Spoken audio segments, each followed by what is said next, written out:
mungkin fungsi Bank Indonesia ini sudah lebih luas di saat krisis saat ini ketimbang fungsi Bank Indonesia atau Bank Sentral pada umumnya di kondisi sebelum pandemi.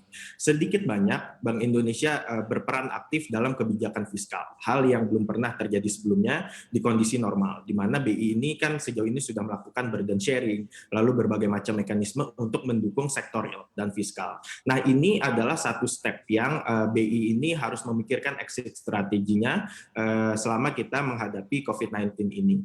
Satu hal yang saya perlu highlight adalah quantitative easing dan bentuk tapering off-nya nanti dari Bank Indonesia, saya rasa jangan dilakukan tergesa-gesa. Jangan sampai tapering off ini dilakukan terlalu dini saat ekonomi belum pulih, belum mengumpulkan momentum untuk ke arah recovery dan sudah mulai dilakukan tapering. Saya rasa ini akan menjadi bumerang. Jadi memang ini harus terus dijaga bahwa likuiditas itu akan tetap cukup, akan ample di pasar keuangan dan di sektor real sebelum ini sampai betul-betul ke kondisi yang sudah recover. Nah, dari sisi moneternya, ini yang perlu dijaga oleh BI adalah managing expectation.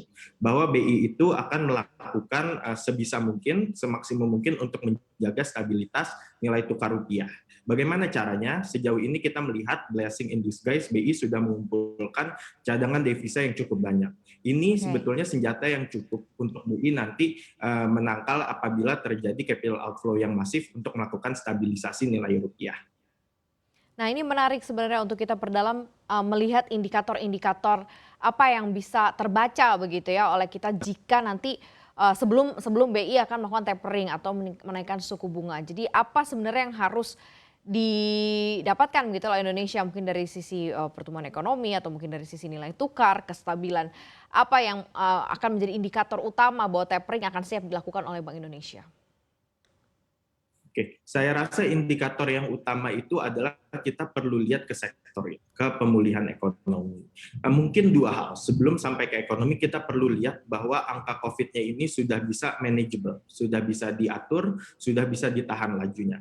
Baru nanti kita akan bicara pemulihan ekonomi. Karena kalau kita sudah melihat indikator pemulihan ekonomi tapi kasus COVID-nya naik, ini adalah pemulihan yang short-sighted, artinya pemulihan sementara dan ada kemungkinan ke depannya kita jatuh lebih dalam lagi ke fase krisis. Nah, ini yang kita nggak mau. Jadi stage pertama adalah kita make sure COVID-nya, pangkal krisisnya sudah bisa ditangani atau under control. Kedua, baru kita lihat indikator-indikator makroekonomi seperti daya beli masyarakat yang kita bisa lihat dari inflasi dan indeks kepercayaan konsumen. Lalu kita perlu lihat juga dari sisi produksi, apakah misalnya dunia usaha, bisnis-bisnis sudah mencapai tingkat pertumbuhan ekonomi seperti sebelum level pra-pandemi. Ini juga kita perlu lihat terus trennya, yang trennya terus meningkat. Jadi saya rasa itu tiga hal yang perlu kita terus perhatikan. Satu, faktor kesehatan, lalu daya beli masyarakat dan rumah tangga, ketiga kapasitas produksi dari pabrik-pabrik. Jangan lupa untuk install aplikasi CNBC Indonesia yang tersedia di App Store dan Play Store dan ikuti terus perkembangan ekonomi bisnis terkini hanya di CNBC Indonesia Beyond Business.